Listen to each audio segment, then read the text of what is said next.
What looks like a quiet crime story slowly reveals something far stranger beneath the surface. This is the insane facts you didn't know from the 1973 movie Badlands. To spend a week with one who loved me for what I was, than years of loneliness. How you doing? I'm fine. Kinda tired. Badlands draws inspiration from the real-life killing spree of Charles Starkweather and his teenage girlfriend Carol Ann Fugit in the late 1950s. Together, they murdered 11 people across Nebraska and Wyoming. Their crimes shocked the country and were heavily sensationalized by newspapers at the time. Terrence Malick deliberately rejected that sensationalism. Instead of recreating the violence as spectacle, Malick drained it of drama. Murder happened quickly, often off-screen, sometimes without build-up. There's no swelling music to tell you how to feel. The violence feels disturbingly casual. Malick's goal was not to justify the killers or turn them into symbols. He wanted the audience to feel uneasy about how ordinary the acts appear. People die in this film the way chores get done, almost thoughtlessly. That choice removes the thrill most crime films rely on. What remains is something colder. Violence not as rebellion, but as routine.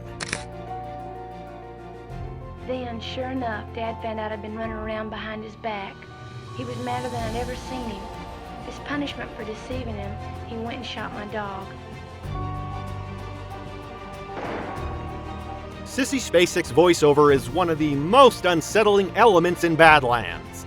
Holly speaks in a flat, childlike tone, even when describing murder.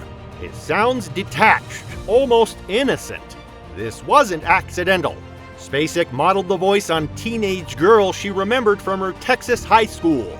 Girls who talked about serious things with no emotional weight. Malick encouraged her to strip away feelings entirely. He didn't want Holly to sound reflective. He wanted her to sound unaware. Holly isn't processing events as trauma. She's recording them the way someone might describe the weather. This creates emotional distance between what's happening and how it's described. That gap is the point. The narration doesn't guide the audience. It exposes Holly's inability to grasp the gravity of her situation. She isn't lying. She just doesn't know what to feel. On how a gun works, how to take it apart and put it back together again, in case I had to carry on without him. He said that if the devil came at me, I could shoot him with a gun. Kit Carruthers looks like a classic outlaw at first glance. He barely speaks. He smirks. He stands with confidence. He kills without visible emotion. But Malick undercuts this image constantly.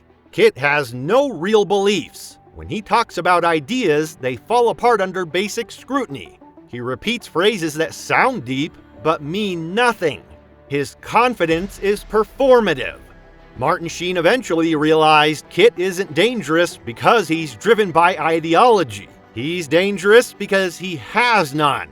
Kit is imitating what movies taught him masculinity looks like. He models himself after James Dean. The posture, the cool detachment. Malick is quietly arguing that American outlaw myths are learned behaviors, not truths. Kit is playing a role he doesn't understand, and people die because of it.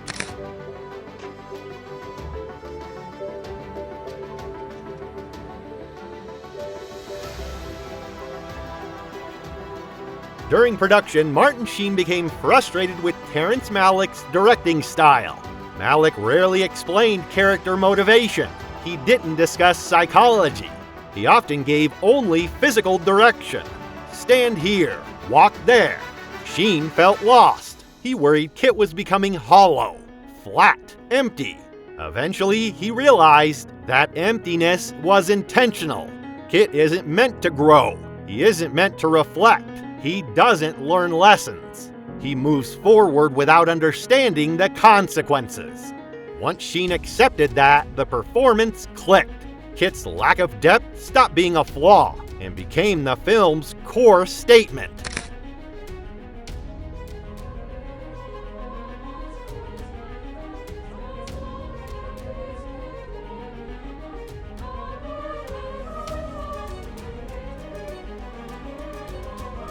The burning house scene in Badlands feels surreal because it wasn't carefully staged for drama. It was allowed to happen.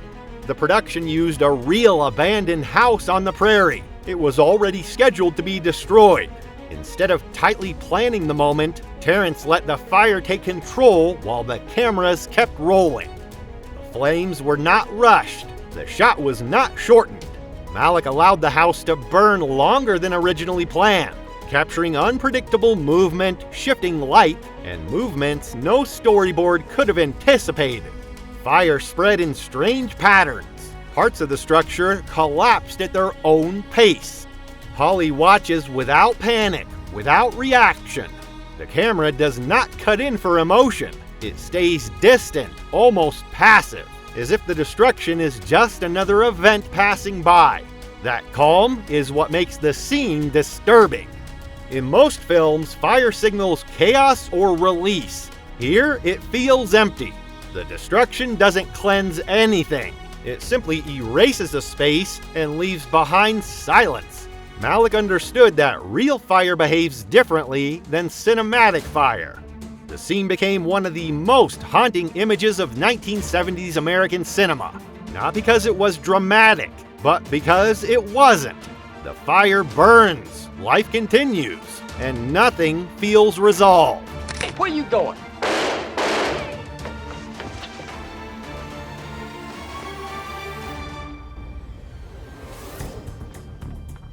Daddy? This is Holly. Even when violence is tragic, it's often presented as powerful or meaningful. Badlands refuses all of that. When violence happens in the film, it arrives suddenly and leaves just as quickly. There's no build-up designed to excite the viewer, no dramatic angles, no heroic framing. Often, the camera cuts away before the action fully registers. This was a deliberate choice by Terrence Malick. The lack of spectacle forces the audience to notice how small and unimportant these acts really are. There's no emotional reward, no sense that anything has been achieved. After shootings, the film often moves on without comment. Characters don't process what they've done. They don't talk about it. Life simply continues, colder than before. This approach was shocking in 1973. By denying catharsis, the film exposes something uncomfortable. Violence does not always lead to transformation or meaning.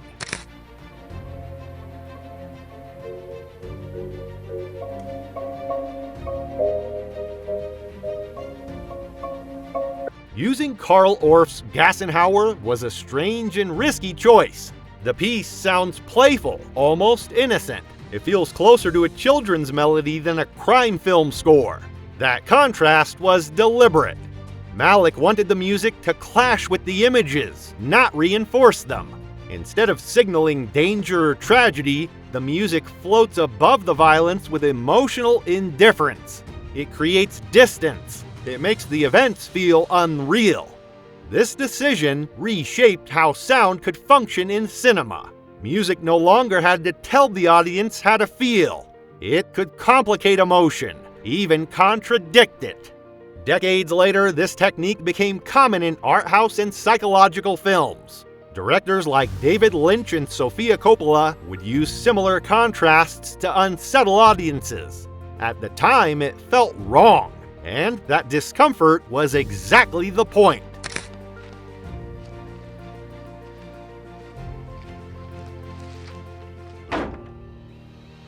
Get the car ready. Holly is not portrayed as an accomplice in the traditional sense. She rarely initiates action. She doesn't challenge Kit. She doesn't argue. She doesn't fully commit. She only watches. This emotional distance becomes her survival mechanism. By not engaging deeply, she avoids confronting the reality of what's happening. That passivity keeps her physically safe, but it comes at a cost. Malick suggests something unsettling here. Survival doesn't always look heroic. Sometimes it looks like withdrawal, detachment. Holly doesn't emerge stronger, she emerges emptier. Unlike many crime films where the female lead redeems or condemns the killer, Holly does neither. She simply endures. and that endurance leaves a quiet, permanent void behind. Hell, he ain't no bigger than I am. Look at that. Kit's capture should have been the climax of the film, the moment where violence and pursuit finally collide. Instead, it arrives quietly, almost awkwardly, and feels strangely deflating. There is no standoff in the Badlands, no guns drawn in slow motion, no last stand against the forces closing in. The police don't confront Kit as a dangerous criminal or a feared outlaw. Instead, they treat him like a curiosity, something briefly amusing that has wandered into their path. They joke with him. They ask him questions casually. Kit smiles back, almost relieved to be noticed. The moment is embarrassing rather than meaningful, drained of drama at the exact point where cinema usually demands it most. Malick wanted it that way. The scene deliberately strips Kit of the outlaw image he's been performing for the entire film. In this quiet surrender, the fantasy collapses. There is no legend left to sustain them. What remains is just a confused young man, smiling nervously, who never truly understood what he was doing or why he was doing it. His crimes were never part of a grand philosophy or rebellion. They were gestures copied from movies. By ending the film this way, Malick refuses the audience the comfort of catharsis. The capture denies Kit the dignity of martyrdom and denies the viewer the satisfaction of a spectacle. Just anti-climax. And in that, Malick makes his point. The romance of rebellion was always an illusion. And when the performance ends, nothing meaningful is left behind. The whole time, the only thing I did wrong was throwing out my fish when he got sick. Later, I got a new one, but this incident kept on bothering me. Before Badlands, American crime films were loud and dramatic. They announced their themes clearly. Violence carried weight and meaning, framed as either tragic or thrilling. Stories moved steadily toward judgment or redemption. The audience was told how to feel and why it mattered. Badlands did none of that. It refused moral commentary and emotional instruction. Instead, it introduced detached, almost indifferent narration that floats above the events rather than interrogating them. It treats landscapes not as backdrops, but as emotional mirrors. Vast, empty spaces reflecting the inner vacancy of the characters. Violence occurs without spectacle or escalation, often brief and unremarkable.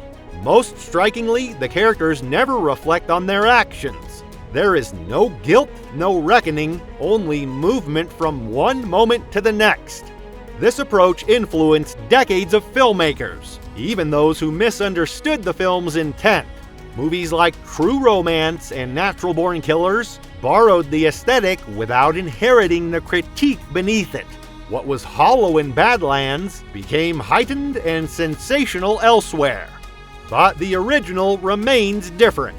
Badlands never asks the audience to admire its violence or its characters. It doesn't turn murder into rebellion or chaos into meaning.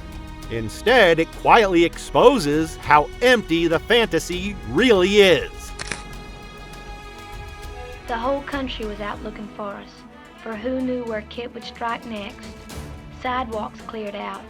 Stores closed their doors and drew the blinds. Posses and vigilance committees were set up from Texas to South Dakota. The screenplay for Badlands does not behave like a normal movie script. It does not build toward moments. It doesn't explain why events happen. It doesn't slow down for meaning or speed up for excitement. That was intentional. Terrence Malick wrote the film as if someone were remembering it years later. Not clearly, not cleanly, just fragments, images, feelings that never fully connect. In real memories, some moments are sharp while others blur together. Violence can feel distant. Time can collapse.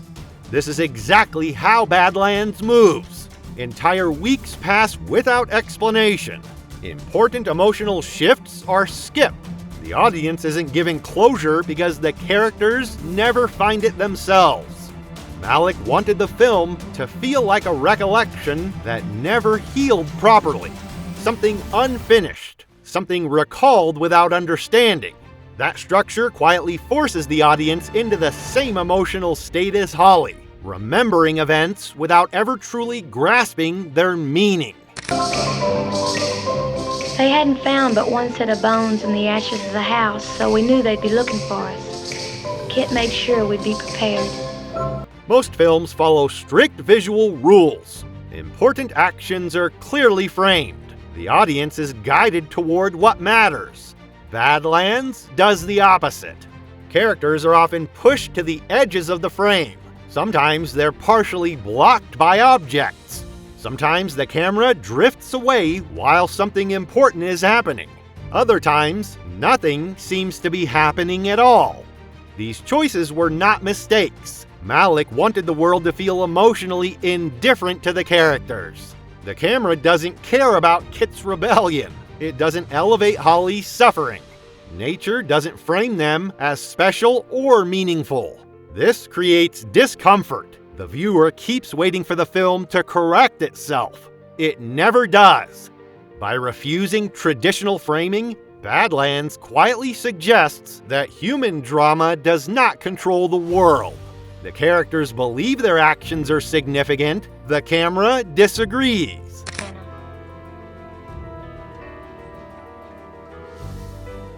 Kit'd sometimes ram a cow to save on ammo and we'd cook it. At first glance, the landscapes in Badlands look open and beautiful. Wide fields, endless sky, no walls, no cities. But they never feel warm. The land is filmed with distance, not romance. The horizon feels far away, not inviting.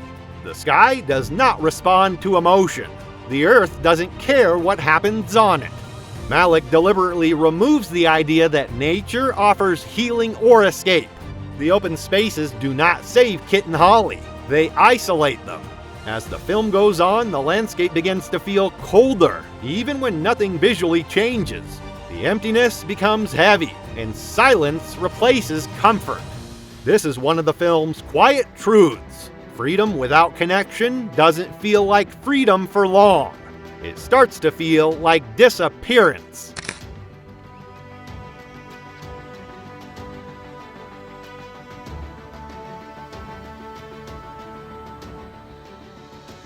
Many scenes in Badlands contain no dialogue at all.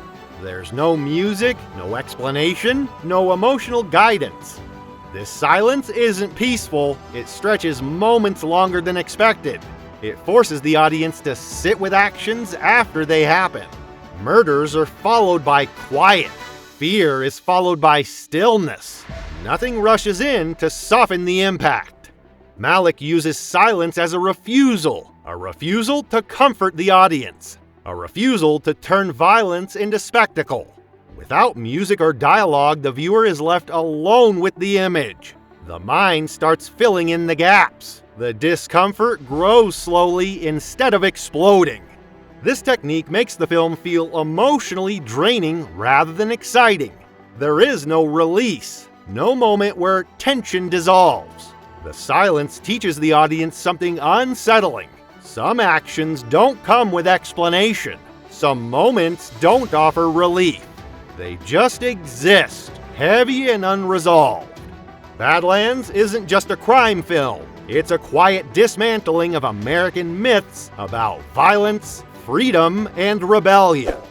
If this changed how you see the movie, like, subscribe, and tell us which fact stayed with you the longest.